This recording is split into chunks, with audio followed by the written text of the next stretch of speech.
I am Chip Alexander, and this is a recording of my conversation with Gregg Johnson, CEO at Invoca. Gregg explains how Invoca helps marketers get a full view of the customer journey when customers move between online research and discovery and offline interactions through call centers. We talk about how AI is applied to voice, and at the end, Gregg shares his views on future voice technology applications.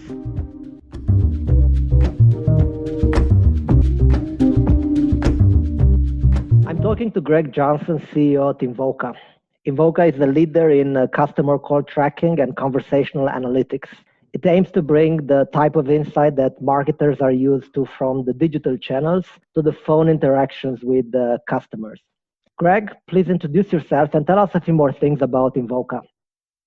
Great. Thank you, Chip. Really appreciate you having me.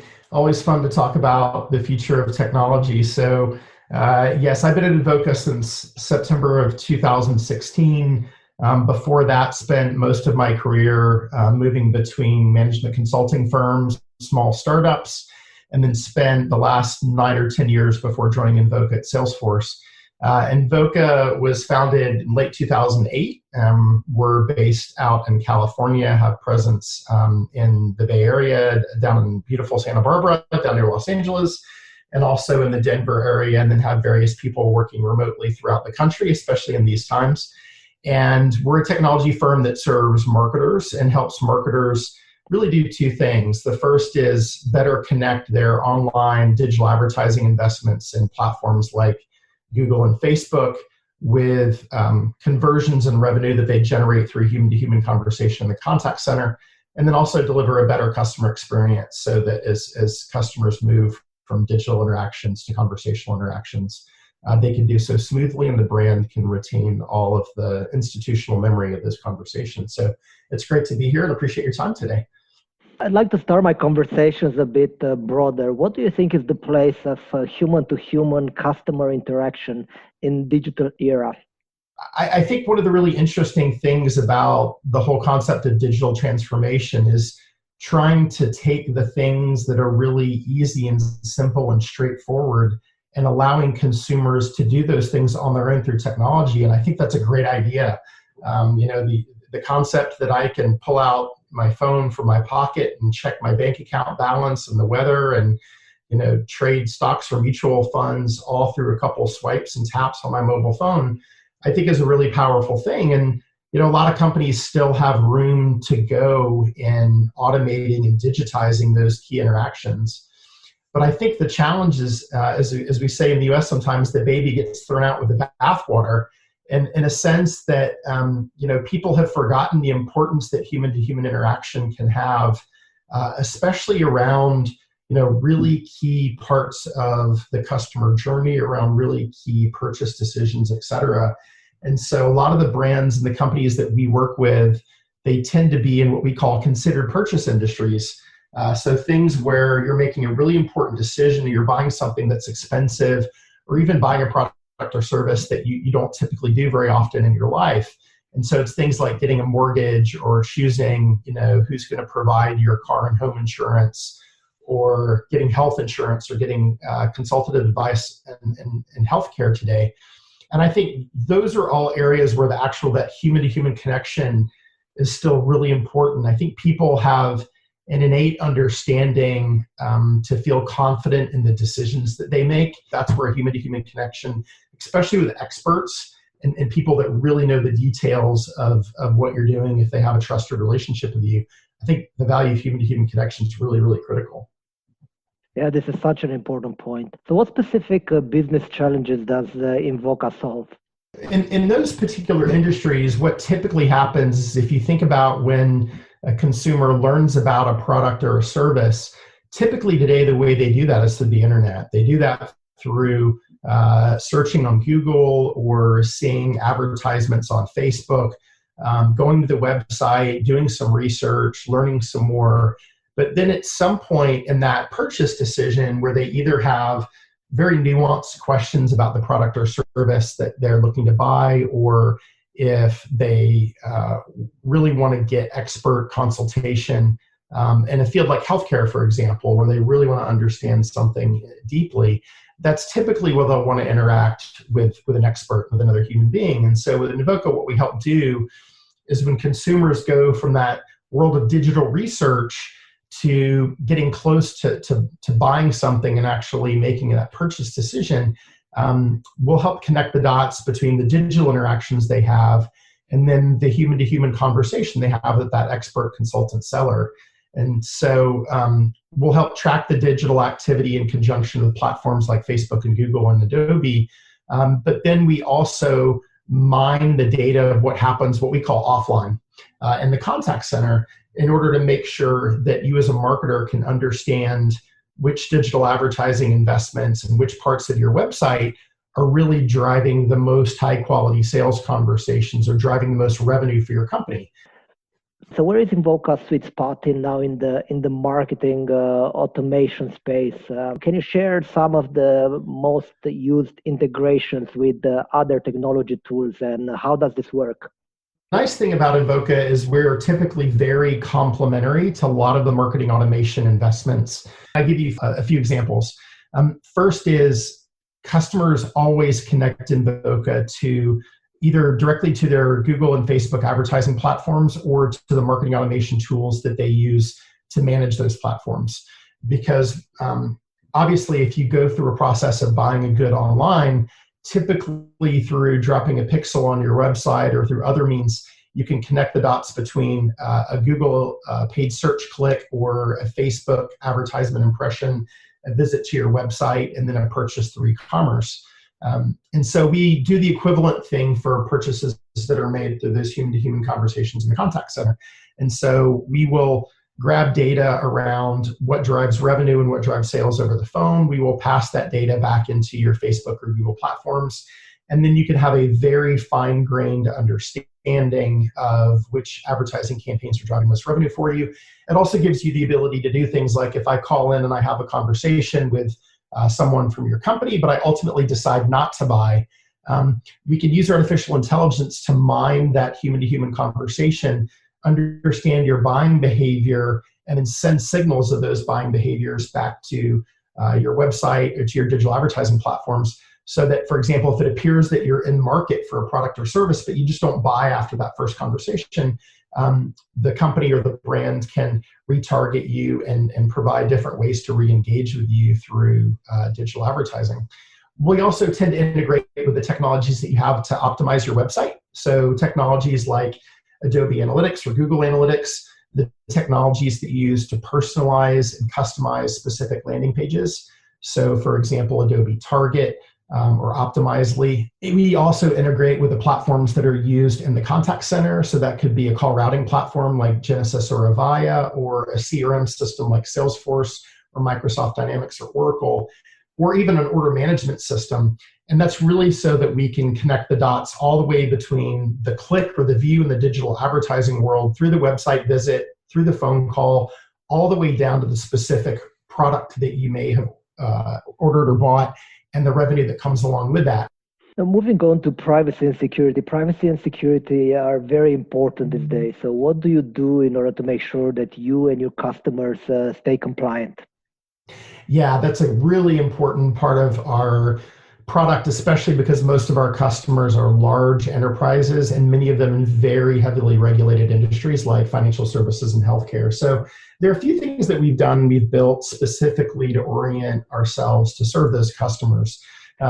One is, obviously, we do a lot of work to retain the privacy and the security of the data that we have. So our data is encrypted, it's stored in the cloud. We have industry-leading compliances. And there are also a lot of interesting things that we do for our conversational intelligence AI components. So for customers that are in heavily regulated industries, one of the advanced things they've asked us to do is they've asked us to use AI to parse the conversation between that consumer and the agent and the contact center to really distill the key insights from those interactions, and then do one of two things.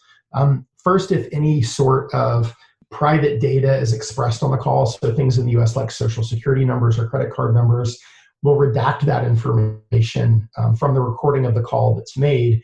Or to go even farther, if a customer is really, really security conscious, what we can do is we can actually distill the key insights from the call, but we can throw away the call recording and it's never stored its state.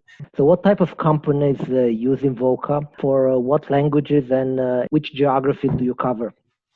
Sure. So we typically serve, I would say, customers from the mid-market range up through some of the biggest enterprises in the world. We typically work with consumer-facing companies in industries like mortgage and lending, wealth management, insurance, healthcare, automotive, high-end travel and hospitality, and telecommunications. So just to give you a couple of examples of customers that we work with here in the US, we work with a healthcare system called University Hospitals out of Ohio. We work with SunTrust Banks in the Southeast, which is now part of a larger bank called Truist. We work in the telecommunications space with Dish Network, which is one of the top 5 cable and home internet providers in the US. And from a geographic point of view, I would say most of our customers today are in the United States and Canada. We do have some customers in the UK. In terms of languages, today we support English and French and Spanish for our conversational analytics, so we can understand conversations at scale in those 3 languages.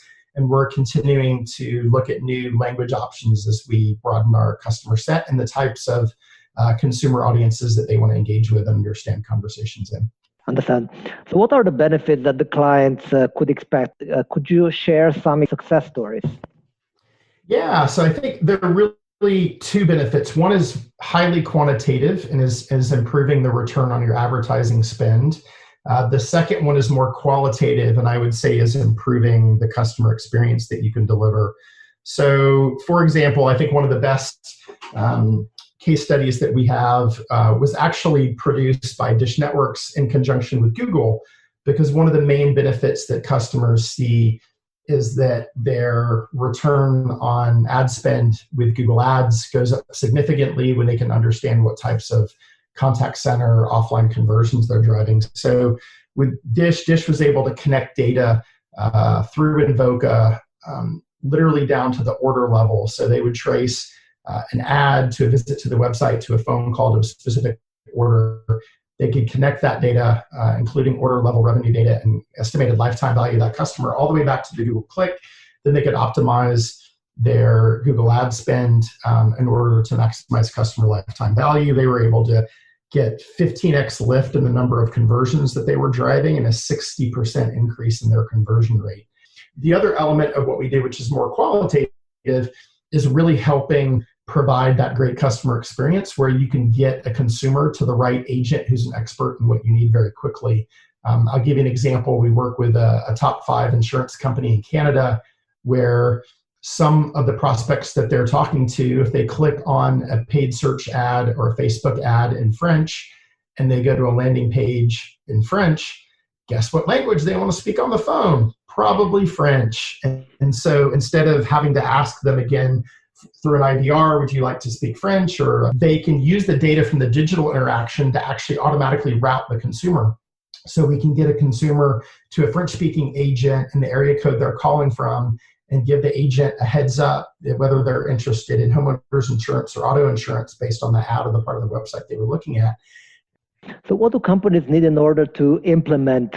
How would they start? It's very easy to get started. Essentially, once you get access to Invoca, you just go log in. You connect Invoca to a couple of your key platforms. So you can literally just enter your Google credentials, your Facebook credentials, your Salesforce credentials, your Adobe credentials, and that gets Invoca data flowing into all those different platforms. And then it's really neat. We have a piece of JavaScript that you'll deploy to your website, and the JavaScript will automatically identify all the different phone numbers that you may have on your website. And then you can control, it'll flip out those, what we call static numbers for dynamic numbers that then track literally user by user the digital interactions on the website and the calls into your contact center. Greg, I would like to end our conversation broader again. What do you think is the future of voice technology in business? Voice is a very important mechanism as an input for computing and for technology. One of the things I like to remind people is an average human being like myself can type about 45 or 50 words a minute. but can speak around 100 words a minute. And so the ability to use voice as an input into computing literally can make you twice as efficient as long as your voice analytics technology is good. And so I think one of the things that we've seen over the past few years with the advent of Alexa and Google Home is the idea that voice can be a very easy, very simple conversational interface in order to make it easy to interact with computing and technology. I think one of the things that's going to be very interesting coming out of the coronavirus epidemic is people are going to be much more sensitive about which surfaces they touch. But I think this is going to lead to a kind of another revolution in voice. If you think about voice authentication and being used for identification, people pressing keypads with their digits, I think you're going to see a rise of voice because it's a contactless way of authenticating. And so I think voice has a very powerful role to play in the future of technology, both on the digital transformation side of things and making certain technologies with straightforward transactions much easier, much more simple. This idea of a contactless transaction that I think will become very important in a post-coronavirus world, but also in finding ways to help humans make those richer connections at those most critical junctures. And so I think voice has a really exciting future in both of those angles, and we're just excited to be a part of it and excited to see what happens. These are very good points, Gregg. Thank you very much. No problem. Thank you for taking the time, and I hope you stay safe and healthy and look forward to doing it again sometime soon.